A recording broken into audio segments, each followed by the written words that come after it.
انہوں نے یہ تو نہیں کہنا جی ہمارے سے کمیاں, تو ان کو وہ بھی ڈر ہے اور انڈرمائن ہو گیا. دیکھیں یہ ایئر فورس ایسی ہے جو ڈیفیٹڈ ایئر فورس ہے, جو مارکے کے پہلے 40 منٹ میں ارریلیونٹ ہو گئی, جن کے پہلے 4 جو جہاز گرے وہ الیکٹرانکلی جیم کر دیے گئے تھے, اڑے ہیں وہ الیکٹرانکلی جیم کر دیے گئے. امبالہ سے اڑے, ایمرجنسی لینڈنگ ان کو سری نگر میں کرنا پڑی, تو وہ الیکٹرانک ایشوز اس کے آئے ہیں, اس کی اور چیزیں آئی ہوں گی. اور سب سے بڑھ کے یہ بھارتی جو پائلٹس اور ان کی ٹریننگ اور ان کا جو خوف اور ان کا جو انہوں نے جھوٹ کے اوپر اپنی ایک ملٹری پاور بتائی ہوئی ہے, یہ روز شریڈ ثابت ہو رہی ہے.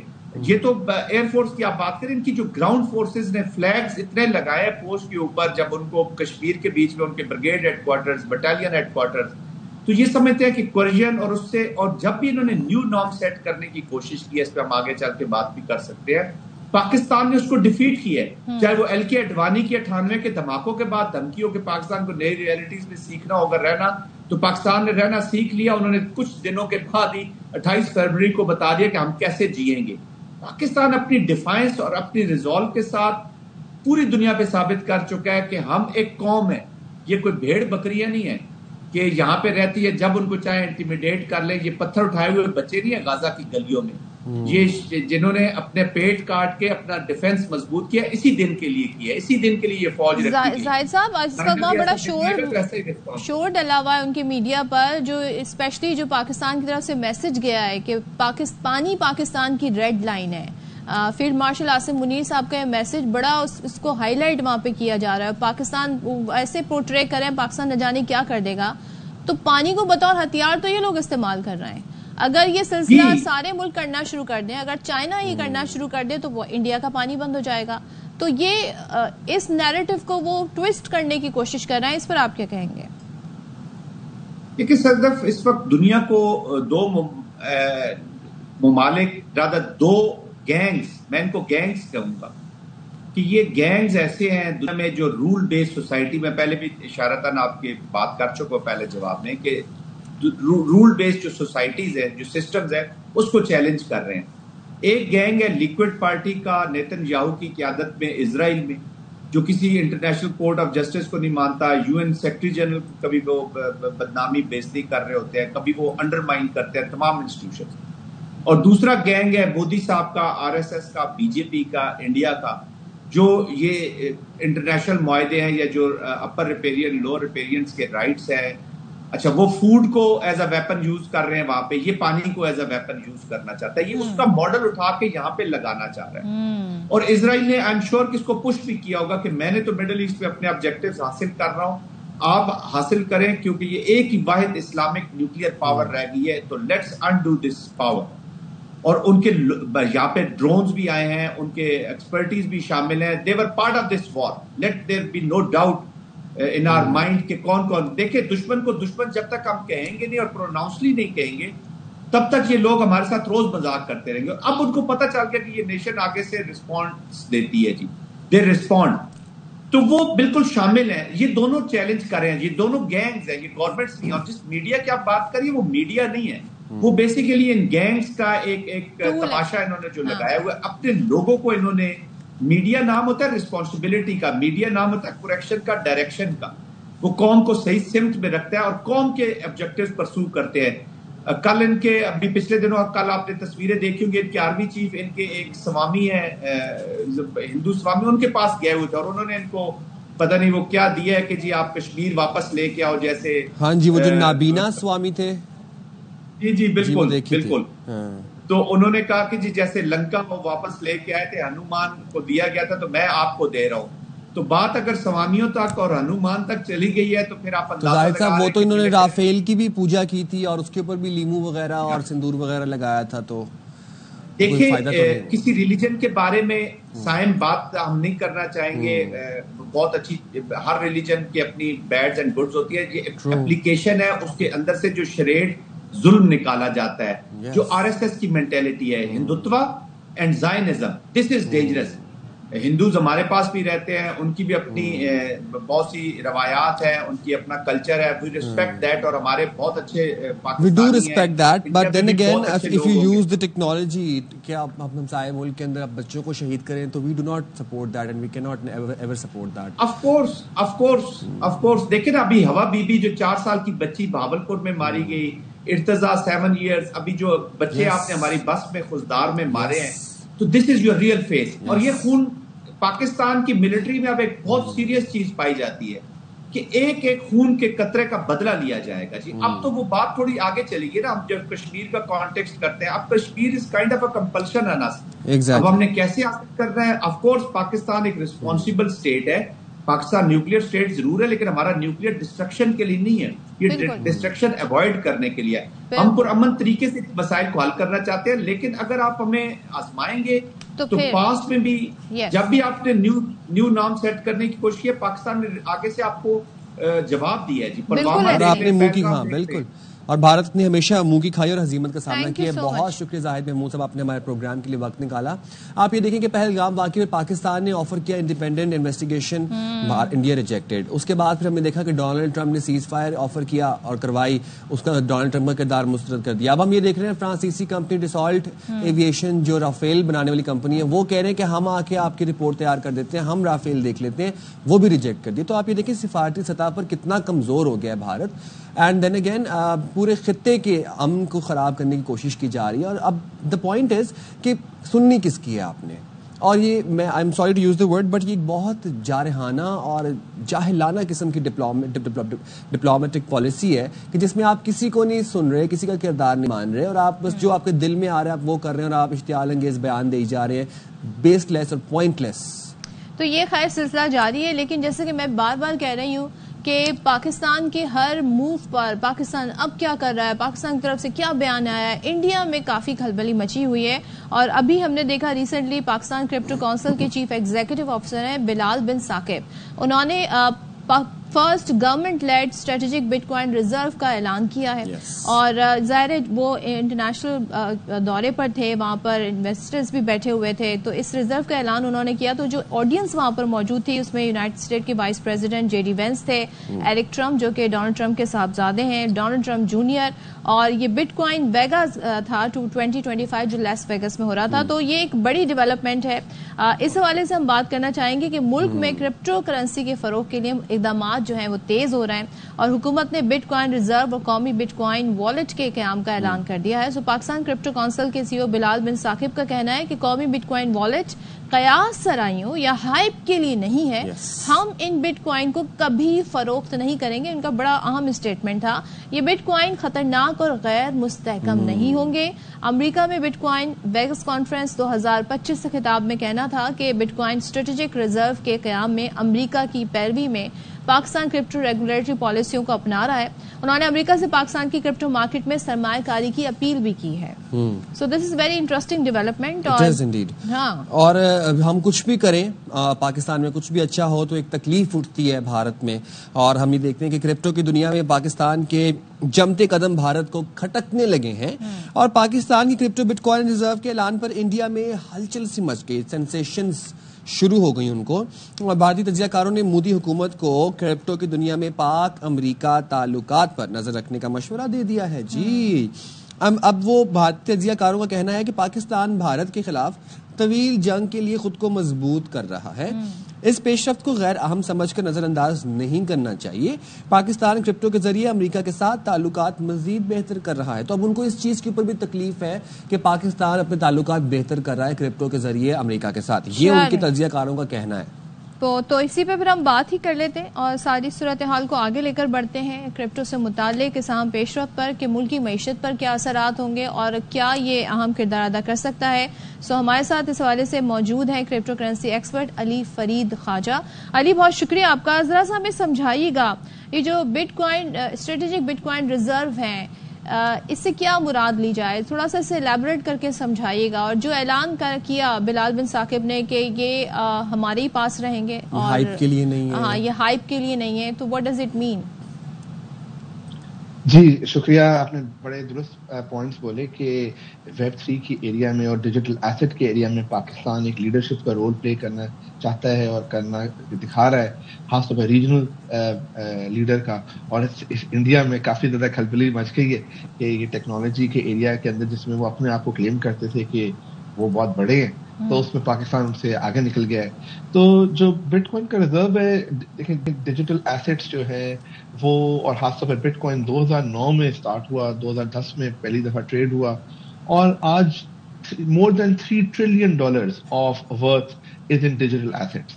دنیا میں 660 ملین, مطلب 660 ملین لوگ جو ہیں وہ ڈیجیٹل ایسٹس اون کرتے ہیں. امریکہ نے جب سے پریزیڈنٹ ٹرمپ آئے, انہوں نے پالیسی اپنی اناؤنس کی کہ ہم ڈیجیٹل ایسٹس میں دنیا میں لیڈرشپ لینا چاہتے ہیں. اس وقت امریکہ کا سارے بینکس, سارے ایسٹ مینیجرز, 115 کمپنیز نے اپنے ٹریجری کے پیسے بٹ کوائن میں ڈالنا شروع کر دیے ہیں. پاکستان میں اس کی ایک نیچرل اڈاپشن تھی کیونکہ ہماری ینگ پاپولیشن ہے, ینگ لوگوں میں اس bitcoin is like digital money. جب آپ انٹرنیٹ پہ چیزیں خریدتے ہو, گیمز کھیلتے ہو, کسی کو پیمنٹ کرتے ہو, اس کے لیے but coin is better then using credit cards.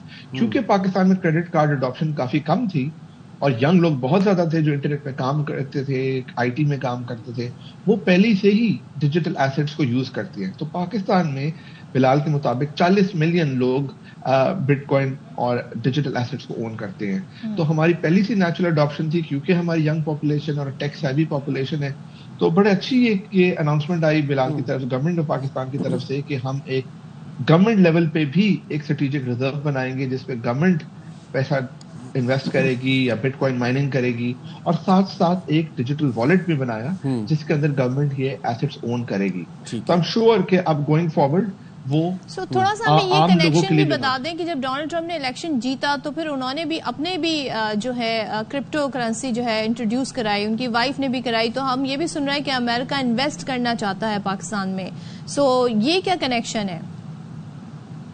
G crypto کے بہت زیادہ ڈفرینٹ پہلو ہے. ایک پہلو یہ ہے کہ اس میں ڈیولپر جو ہے وہ کوڈنگ کرتے ہیں, اسمارٹ کانٹریکٹس بناتے ہیں, اپلیکیشنز بناتے ہیں. پاکستان میں جیسا آپ کو پتہ ہے کہ بہت زیادہ ڈیولپرز ہیں, تو پاکستان کے پاس اپرچونٹی ہے کہ اس ایریا کے اندر بھی ہم انویسٹمنٹ لے کے ٹیکنالوجی کمپنیز پاکستان آئے, یہاں کے لوگوں کو جابس دے اور وہ ویب 3 ڈیولپمنٹ کرے. ایک تو یہ ایریا ہو گیا. دوسرا ایریا ہے بٹ کوائن مائننگ کا.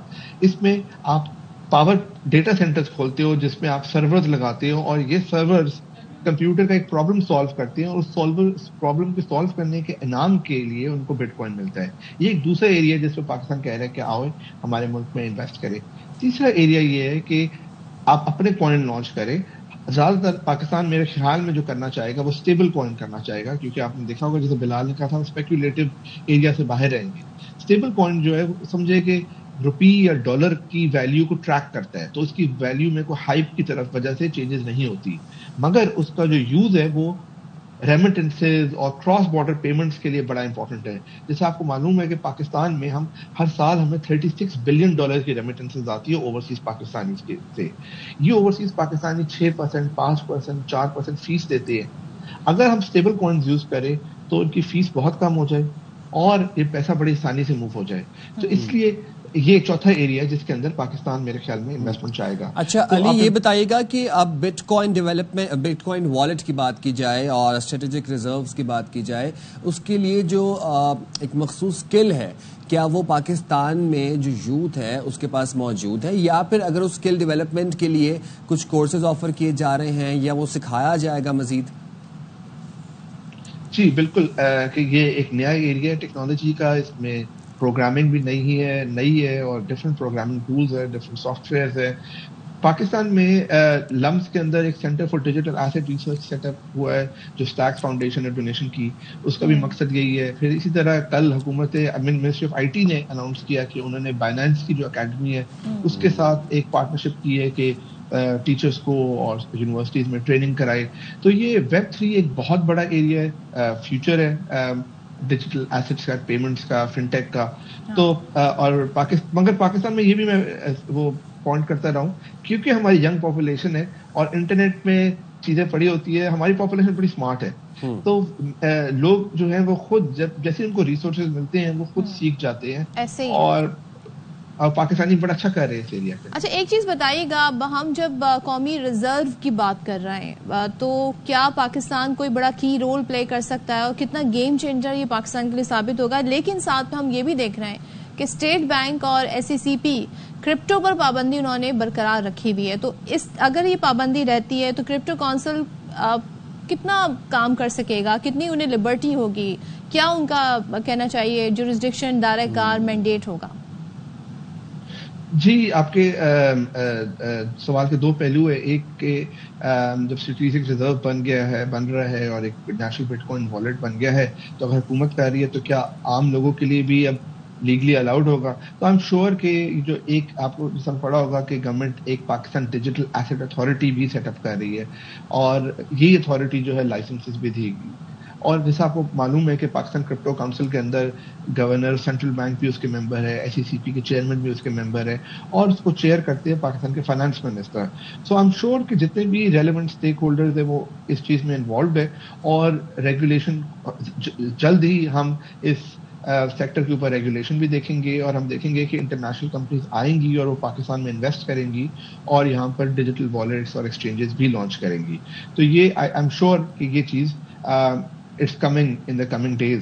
ہمیں یہ یاد رکھنا چاہیے کہ کرپٹو کاؤنسل کو بنے ہوئے ابھی 2 مہینے ہی شاید ہوئے ہیں. تو یہ جو پیس آف ڈیولپمنٹ ہے یہ میرے لیے بڑا ایک مجھے امپریس کرتی ہے، کیونکہ ہم نہ صرف لیڈرشپ دکھا رہے ہیں، ہم کنوکشن دکھا رہے ہیں، اور ہم یہ دکھا رہے ہیں کہ we know what we want to do and we want to do it fast. Unlike in the past کہ گورنمنٹ کے سیکٹر سے یہ ایکسپیکٹیشن نہیں ہوتی تھی کہ وہ چیزوں کو جلدی کرے. اچھا علی یہ بتائیے گا کہ بٹ کوائن ریزرو سے پاکستان کی معیشت پر کیا اثرات مرتب ہوتے ہیں آپ دیکھ رہے ہیں، اسپیشلی تب کہ جب انٹرنیشنل انویسٹرز پاکستانی کرپٹو میں انویسٹ کریں گے، اور کیا یہ گیم چینجر ثابت ہو سکتا ہے؟ بالکل گیم چینجر ثابت ہو سکتا ہے. تو اس کے دو پہلو ہیں. ایک تو پاکستان، کیونکہ پاکستان سگنل کر رہا ہے دنیا کو کہ ہم یہاں پہ ایک لیڈرشپ رول کرنا چاہتے ہیں، ہم انویسٹمنٹ اٹریکٹ کرنا چاہتے ہیں، ہم ریگولیشن بنانا چاہتے ہیں، تو آپ آئیں ہمارے ملک میں انویسٹ کریں. تو ایک تو آپ کے ملک میں انویسٹمنٹ اس میں بڑھ جائے گی. دوسرے دنیا کو پتہ چلے گا کہ Pakistan wants to be known and to facilitate technology. یہ بلال نے اپنی اسپیچ میں بھی کہا کہ آپ صرف ہمیں کانفلکٹ کی وجہ سے نہ دیکھیں، آپ ہمارے ٹیکنالوجی پاور کی وجہ سے بھی ہمیں بھی دیکھیں. ہم نے یہ جو جنگ ہوئی اس میں بھی ہم نے انڈیا کو اپنے ٹیکنالوجی سے ہرایا، اور ٹیکنالوجی سپیریورٹی ہم نے اسٹیبلش کی. تو یہ اس کا دوسرا پہلو ہے. تیسرا پہلو یہ ہے کہ بٹ کوائن کی پرائسز گلوبل ایکسپرٹس ایکسپیکٹ کرتے ہیں کہ اس کی ویلیو جو ہے ابھی 100,000 کو کراس کی ہے، یہ $1 ملین تک بھی کراس کر سکتی ہے. اگر اس پہ اپ سائڈ ہوتی ہے تو گورنمنٹ یا کوئی بھی بندہ جیسے کچھ بھی انویسٹمنٹ کی ہوگی اس کی ویلیو اوپر جا سکتی ہے، اور اس کو اس سے بھی فائدہ ہو سکتا ہے. مگر یہ بات اس کا احساس رکھنا امپورٹنٹ ہے کہ اس سیکٹر میں والیٹیلٹی بھی بہت زیادہ ہے. اس کی وجہ سے ہسٹوریکلی SECP نے اور اسٹیٹ بینک نے پاکستان میں انہوں نے اس کو انکریج نہیں کیا. ڈسپائٹ دیٹ، جیسا میں نے بولا 40 ملین لوگ تو انویسٹ کر رہے ہیں اس میں، اسٹیٹ بینک کے SECP نے ان کو روکا بھی نہیں، ان کو کیونکہ ان کو پتا تھا کہ اس میں فائدے بھی ہیں. اگر صرف نقصان ہوتے تو وہ نہ لوگ انویسٹ کرتے. ایک چیز مجھے بتائیں کہ بھارت کو اتنی کیوں تکلیف ہے اس سارے ایشو کو لے کے؟ یہ وہ ٹیکنالوجی ہے یا یہ وہ ٹرینڈ ہے جو کوئی بھی ملک اپنا سکتا ہے، اور اب جدید تقاضے یہی ہیں، بلاک چین مائننگ کر کے. ظاہر ہے ابھی ریسنٹلی اناؤنس بھی آ کہ 2000 میگا واٹ بجلی بھی اس حوالے سے فراہم کی جائے گی. لیکن بھارت اتنی اس پہ فوکس کیوں کیا ہوا ہے؟ حتیٰ کہ یہ انہوں نے کہا کہ پاکستان کو اس لیے اس جنگ میں ایج حاصل رہا کیونکہ پاکستان جو ہے اس نے پورا ایک ریزرو بنانے کا ارادہ کیا ہوا ہے، کرپٹو کونسل بنا لی ہے، جو امریکہ جو ہے وہاں پہ انویسٹ بھی کرنا چاہتا ہے. سو یہ آپ کیا بتائیں گے بھارت کے پوائنٹ آف ویو سے؟ جی کچھ تو بہانے ہیں، کچھ کہانیاں ہیں، اور زیادہ تر جو ایشو ہے وہ یہ ہے کہ ان کو شرم آ رہی ہے کہ وہ کلیم کرتے ہیں کہ وہ ٹیکنالوجی کے لیڈرز ہیں، اور ان کے بڑے ڈائسپورا بیٹھا ہوا ہے ان کا امریکہ کی ٹیکنالوجی کمپنیز پر، اور اس ایریا میں وہ پیچھے رہ گئے ہیں. تو وہ ضرور فالو کریں گے. آپ نے بالکل درست کیا کہ پاکستان کی کوئی مونوپلی نہیں ہے، ہمارا صرف فرسٹ موور ایڈوانٹیج ضرور ہے، اور وہ ہماری لیڈرشپ نے شو کیا ہے کہ ہم جلدی موو کر رہے ہیں اور امبریس کر رہے ہیں. مگر پاکستان واحد ملک نہیں ہے دنیا کا کہ جو یہ چیز کر رہا ہے. جیسا میں نے پہلے بولا کہ لیڈر تو امریکہ ہے اس ایریا میں، امریکہ میں سب سے زیادہ کام ہو رہا ہے، UAE میں بہت زیادہ کام ہو رہا ہے. دنیا کے 10 ممالک سے زیادہ کے پاس کرپٹو کی اسٹریٹجک ہولڈنگز ہے، اور امریکہ میں اس وقت 21 اسٹیٹس اپنے اسٹیٹ لیول پہ بھی پالیسی لا رہی ہے کہ اپنے ملک کے اندر وہ اپنے اسٹیٹ کے اندر وہ اسٹریٹجک ریزرو بنائے. تو پاکستان کے پاس صرف فرسٹ موور ایڈوانٹیج ہے. انڈیا کو تکلیف اس لیے یہ ہو رہی ہے کہ وہ اپنے آپ کو چودھری سمجھتا ہے ٹیکنالوجی کا, جو پروو ہو گیا کہ وہ نہیں ہے. اچھا علی, ہم یہ دیکھتے ہیں کہ اکثر نان مین اسٹریم ایفیشینٹ پروگرامز میں چائنا پاکستان کا شراکت دار ہوتا ہے, پارٹنر ہوتا ہے. تو کیا بٹ کوائن ریزروز کے اور مائننگ کے اور بٹ کوائن والیٹ کے ابھی جو سلسلے جو پروگرام ہے اس کے اندر بھی ہم پاکستان اور چائنا کی شراکت داری دیکھ رہے ہیں آپ کہیں فیوچر میں؟ جی بالکل, بہت اچھا سوال آپ نے کیا کہ پاکستان کے اس وقت یہ بینیفٹ ہے کہ نہ صرف ہم چائنا کے بہت کلوز ہے, امریکہ بھی پاکستان سے انگیج کرنا چاہتا ہے. تو we are benefiting from best of both world. And اس میں گورنمنٹ کو کریڈٹ دینا بڑا ضروری ہے, فارن منسٹری کو کریڈٹ دینا بہت ضروری ہے کہ ہم سارے ایک کنٹری کیمپ میں نہیں ہیں اور سب سے بینیفٹ لے رہے ہیں. تو جس آپ نے دیکھا کہ بائنانس کے فاؤنڈر پاکستان آئے, انہوں نے کرپٹو کاؤنسل کے ممبر بنے. تو وہ جو چائنیز ہے بائنانس میں زیادہ تر جو اوریجن ہوا تھا بائنانس کا وہ چائنا سے ہوا تھا. اب تو وہ یو ای بیسڈ کمپنی ہے مگر اس کے زیادہ تر جو بینٹ ہے وہ چائنا کی طرف ہے, ایشیا کی طرف ہے. تو وہ بھی تھے. پلس اس کے ساتھ ساتھ ورلڈ لبرٹی فائنانس جس کو رن کرتے ہیں اسٹیو وٹکاف کے بیٹے اور جس میں شیئر ہولڈنگ ہے ٹرمپ فیملی کی, وہ دوسری کمپنی تھی جو پاکستان آئی. تو چائنا کی بھی ٹاپ کمپنی اور امریکہ کی بھی ٹاپ گروپ وہ دونوں پاکستان میں انگیجڈ ہے. تو یہ ہماری اسٹرینتھ ہے. اور آپ کا پوائنٹ بالکل درست ہے کہ میں ایکسپیکٹ کرتا ہوں کہ چائنیز انویسٹمنٹ زیادہ آئے گی. لولی, ٹھیک ہے, تھینک یو ویری مچ علی فریق خواجہ صاحب. اور بہت کچھ ہم نے سمجھنے کی کوشش کی بیکاز کرپٹو لٹریسی بھی بہت ضروری ہے, اس کے لیے جانا بھی بہت ضروری ہے. تو ہم کوشش کریں گے آنے والے دنوں میں اس حوالے سے مزید بھی آپ کو اس حوالے سے آگاہی دیں. بالکل جی, ہم جائیں گے ایک چھوٹی سی بریک پہ, حاضر ہوں گے بریک کے بعد.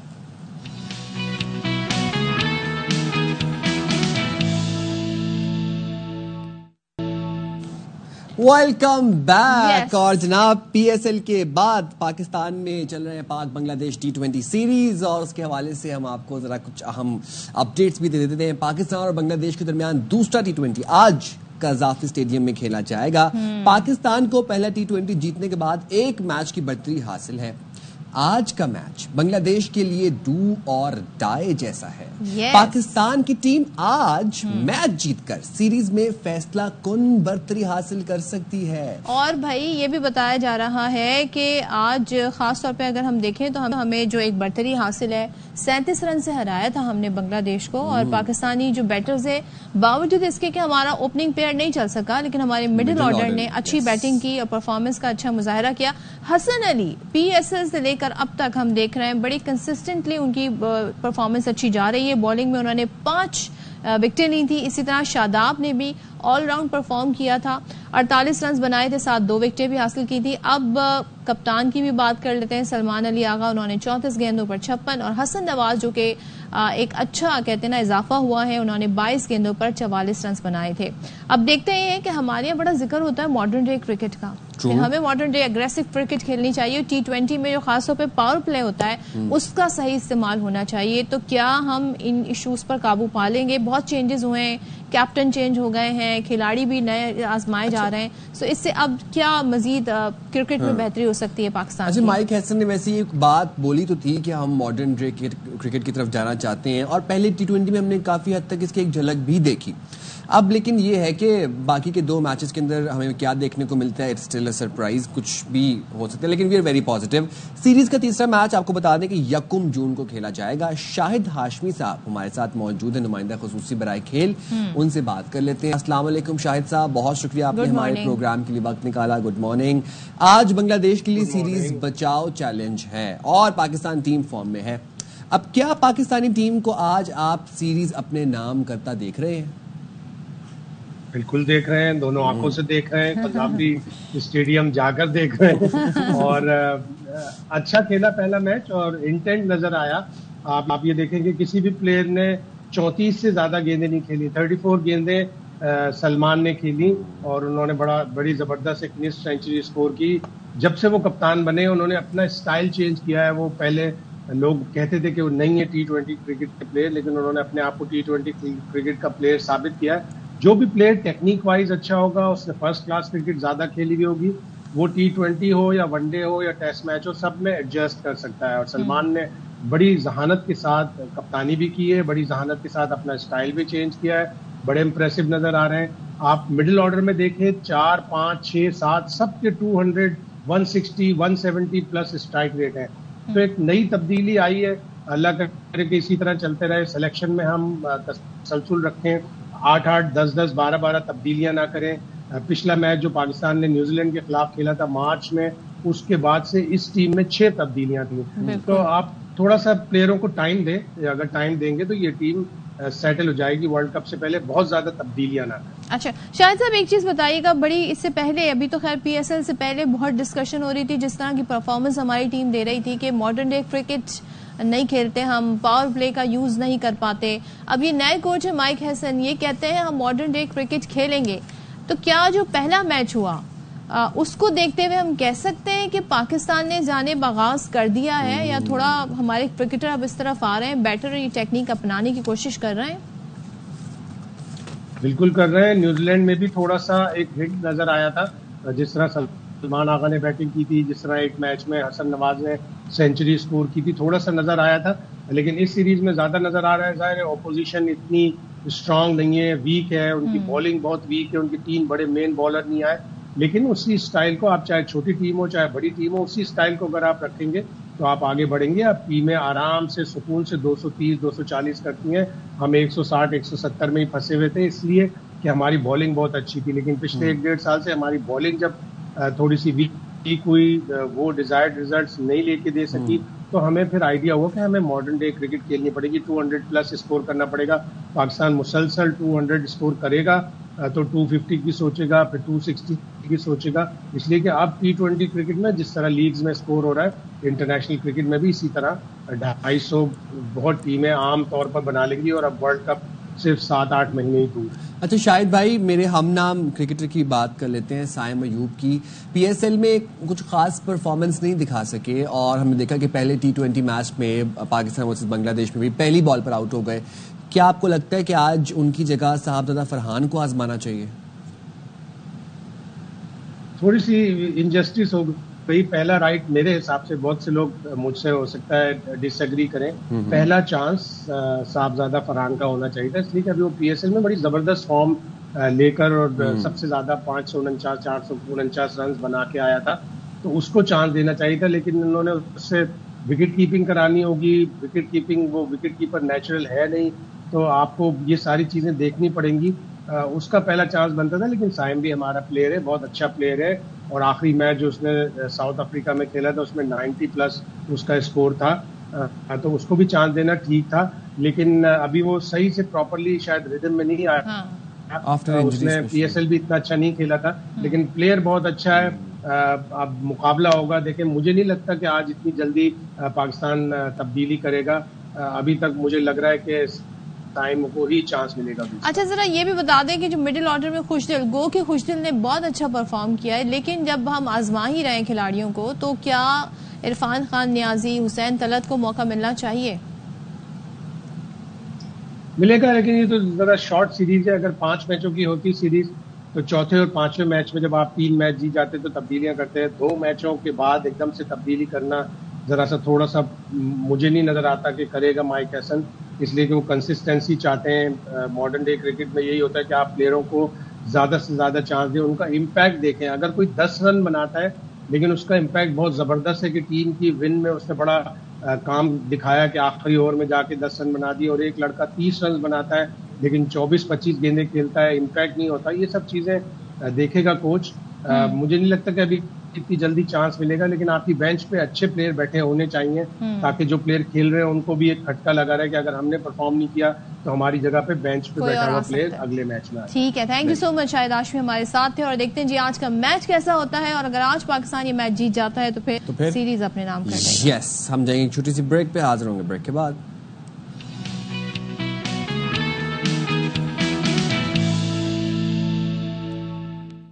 السلام علیکم, باخبر سویرا میں ایک دفعہ پھر سے آپ کو کہتے ہیں خوش آمدید. میں ہوں سائم خان, اور ہمیشہ کی طرح میرے ساتھ موجود ہیں صدف عبد الجبار. ہمارا اور آپ کا ساتھ ہوتا ہے 9:03 سے لے کر 11 بجے تک. اوکے. اور جناب میں آپ کو یہ مشورہ دیتا ہوں کہ اگر اخبار پڑھ پڑھ کے آپ کی نظر کمزور ہو گئی ہے یا سوشل میڈیا پر آپ مس انفارمیشن سے فیک نیوز سے تنگ آ گئے ہیں تو باخبر سویرا دیکھا کریں ہر روز صبح اٹھ کر 9:03 پر. کیا کریں؟ ناشتہ کرتے رہا کریں, چائے پیتے رہا کریں, کافی پیا کریں, ساتھ میں خبریں دیکھا کریں. مستند خبریں دیکھنے کو ملتی ہیں آپ کو, لے کے آتے ہیں ہم پوری دنیا سے, پاکستان سے, ہر جگہ سے خبریں لا کے تصدیق کر کے پھر آپ تک پہنچاتے ہیں. اور کیا چاہیے؟ اب تو بچوں کی اسکول کی چھٹیاں بھی آلموسٹ شروع ہی ہو ہی گئی ہیں. سمجھے کہ بس اب تو کیا کہیں, آج سے فرائیڈے ہے, اس کے بعد جو کہتے ہیں نا ویکینڈ شروع ہے, پھر چھٹیاں ہی چھٹیاں ہیں. لیکن یہ ہے کہ کچھ ان چھٹیوں کو کارآمد بنانے کی بھی کوشش کریں, مگر پیرنٹس جو ہے نا وہ کافی تنگ ہو جاتے ہیں. اب جانور آئے ہوئے ہیں گھروں میں, تو کیا ہی بچوں نے کرنا ہے, فن ٹائم چل رہا ہے بچوں کا ہوم ورک کیا ہی کارآمد بنانا ہے. بچے ساری رات چارپائی بچھا کے, پنکھا لگا کے, فون پکڑ کے بس جانوروں کے پاس بیٹھے رہتے ہیں. کبھی ادھر سے سیلفی لیتے ہیں, کبھی ادھر سے لیتے ہیں. یہ واحد ٹائم ہوگا سائم جب ذرا موبائل سے بچہ دور ہوگا, کیونکہ اب ایک ہی وقت میں آپ ایک چیز کو ٹینشن دے سکتے ہیں نا. اب یا تو وہ جو جانور ہیں ان پر آپ توجہ دیں, اپنے موبائل پر دیں, لیکن ٹک ٹاک, سیلفی, یہ بھی تو ہے نا. ابھی ٹک ٹاک بھی تو بنتے ہیں, ویلاگرز ہیں ڈیلی بیسس پہ, یہی تو ہے نا, یہی تو بات ہے. آپ سمجھ گئے ہوں گے ہم کیا بات کرنے جا رہے ہیں. وقت کم ہے, مقابلہ سخت ہے. بقرعید میں صرف آئی گیس 8 دن رہ گئے ہیں, 8 دن آلموسٹ. قربانی کے لیے جانوروں کی خریداری میں تیزی اب تو آئی جانی چاہیے, آ بھی گئی ہے. اچھا, کوئی بکرے کی تلاش میں ہے تو یہاں پہ خاص ٹرم یوز ہوتی ہے بچڑا, بچیا, ان کا گوشت. اور ہمارے وہاں پر پنجاب والی سائڈ پہ ہوتی ہے ویڑا, ویڑی, کٹا, کٹی, اور بیل, گائیں, یہ ساری ٹرمز یہاں پہ یوز ہوتی ہیں. گلی محلوں میں اب ایک جو وہ انٹری ہوتی ہے نا, جانور آتا ہے, ہو شور مچ جاتا ہے گلیوں میں, پھر وہاں بھی بچے جمع ہو جاتے ہیں. اس کا جو وہ اترنے کا منظر ہوتا ہے نا گاڑی سے, وہ سب نے دیکھنا ہوتا ہے. اور اب بھاگ گیا تو بس پھر تو سارے اس کے پیچھے بھاگتے ہیں. اچھا, بچے نا بیٹھ کے نا صرف اسی چیز کا انتظار کر رہے ہوتے ہیں کہ یہ جانور ابھی بھاگے گا, ابھی بھاگے گا, ابھی بھاگے گا. اور پھر وہ جانور وہ بےچارا اچھلتا اسے نہ بھی بھاگنا ہونا, بےچارا وہ جس طرح اترتا ہے نا گاڑی سے, وہ اچھلتا اس کی پیس بانی جاتی ہے, رن وے بانی جاتا ہے. اور اس بندے کا سوچیں جس کا جانور ہے جو بھاگے, اس پہ کیا گزر رہی ہے, باقی تو مزے لے رہے ہیں. اس کا دل حلق میں آیا ہوتا ہے وہ بےچارا اتنا. وہ سوچیں آپ, جو بندہ 3-4 لاکھ روپے لگا کے جانور لے کے آیا ہے, 10,000 اس نے پھر آ کے گاڑی والے کو دیا ہے, پھر اس نے مٹی والے کو پیسے دیے ہیں, بوریاں رکھوائی ہیں, وہ جانور اتار رہا ہے اور جانور بھاگ رہا ہے. چلیں تو ذرا ہم صبح سویرے آپ کو دکھاتے ہیں کہ کتنے خوبصورت جانور آئے ہوئے ہیں مختلف شہروں میں. سخت گرمی ہے, لیکن کراچی کی مویشی منڈی میں ہم دیکھ رہے ہیں کہ لوگ جو خریداری کے لیے آ بھی رہے ہیں, وہاں پر جانوروں کے حوالے سے رکھا جا رہا ہے. تو کراچی سے انور خان ہے, پشاور سے نواب شیر ہیں, اور بابر خان ہمارے ساتھ لاہور سے ہیں. تو تینوں سے سٹارٹ کرتے ہیں, کس سے سٹارٹ کریں؟ سب سے پہلے چلیں گے, ہم رخ کریں گے کراچی کا. کراچی میں بتائیں ذرا, ہمارے ساتھ موجود ہیں انور خان. انور, خوبصورت جانور آپ کے بیک گراؤنڈ میں نظر آ رہے ہیں. پہلے تو بتا دیں جانوروں کا نام کیا ہے, کم سے کم کیا ریٹ چل رہا ہے منڈی کے اندر, اور زیادہ سے زیادہ کیا چل رہا ہے, خریداروں کا رش کتنا دیکھ رہے ہیں؟ جی دیکھیں, اس وقت میں جس مویشی منڈی کے اندر موجود ہوں, سپر ہائی وے کے اوپر واقع ہے, جو ایشیا کی سب سے بڑی مویشی منڈی ہے.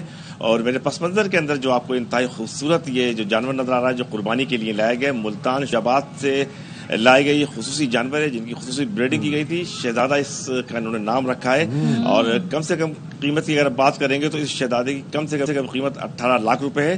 اور مختلف وزن کے اعتبار سے یہاں پر ملتان شجابات کے شہزادے یہاں پر موجود ہیں, جن کی قیمتیں 18 لاکھ تک شروع ہو کر 30 سے 35 لاکھ کے اوپر ختم ہوتی ہیں. ان کے جو گوالے ہیں, ان کے جو بیوپاری ہیں, وہ یہ بتاتے ہیں کہ ان کا خصوصی خیال رکھا جاتا ہے. ان کے لیے دودھ کے ساتھ ساتھ میوجات اور ایک خاص قسم کی غذا تیار کی جاتی ہے کہ جسے ونڈا ڈش کہتے ہیں. ونڈا ڈش, ونڈا ڈش یہ کہلاتی ہے کہ جس کے اندر چوکر, آٹا, میدا, دودھ اور تمام چیزوں کو ملا کر یہ تمام کی تمام چیزیں ان جانوروں کو فراہم کی جاتی ہیں. اور کم و بیش اس منڈی کے اندر اب تک لائے جانے والے جو جانوروں کی تعداد ہے وہ 2.5 لاکھ سے تجاوز کر چکی ہے. اور اس وقت میں جس کیٹل فارم کے اندر موجود, جو کہ اس مویشی منڈی کے اندر ہے, اس مرتبہ گرمی کی شدت کے پیش نظر شیڈ بنائے گئے. پہلے کھلے آسمانوں کے نیچے رکھا جاتا تھا, اس وقت جتنے بھی جانور ہیں ان کے اوپر شیڈ بنائے گئے, چٹائیاں ان کے اوپر رکھی گئی ہیں, کیونکہ اس وقت بھی جو ٹیمپریچر ہے 41 ڈگری سینٹی گریڈ ہونے کا امکان ہے دن کے اوقات کے اندر, اور ہوا میں نمی کا تناسب 62%, تو اس کو بھی مد رکھا جا رہا ہے بیپاریوں کی جانب سے. اور اب بات کرتے ہیں قربانی کے جانوروں کی, تو بلند ترین سطح سے لے کے کم ترین سطح کے جانور بھی اس وقت یہاں پر دستیاب ہیں. اور کراچی کے اندر عمومی طور پر پاکستان کے اندر بالخصوص